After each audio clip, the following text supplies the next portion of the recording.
that need solving. Because we're a developing continent, because we're naturally problem solvers in our cultures and in the way that we operate, I think there's a real space for us to continue solving problems and continue scale.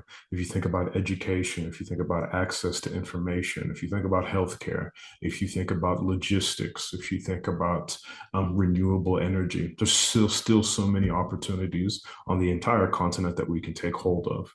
And we've got a continent that's hungry for those problems to be solved and hungry to pay for them.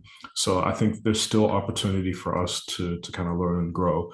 When you look at other pockets in the world, I'd say that while maybe the enterprises and the economies of scale are much bigger, I wouldn't say that the innovation environment is as big. They've kind of hit peak access, peak buy-in, especially on mobile and digital technologies.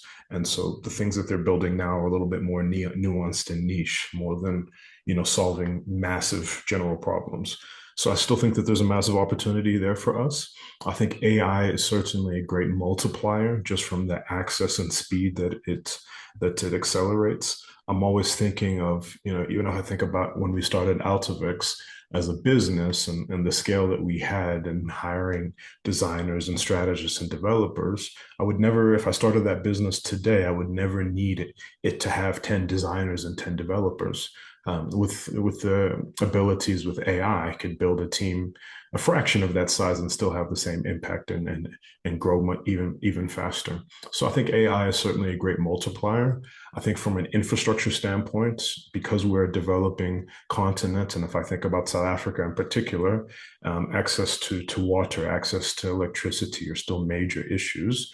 But I'm more excited that there's people investing in renewable energy solutions as it relates to data centers, from a solar and from a water standpoint. And so I think that if we can have that solved, we can take real hold of the opportunity there. It's often quoted about the Northern Cape and the sun quality that exists in the Northern Cape. It's a very sparsely populated area, but the sun quality of the Northern Cape is, if I'm not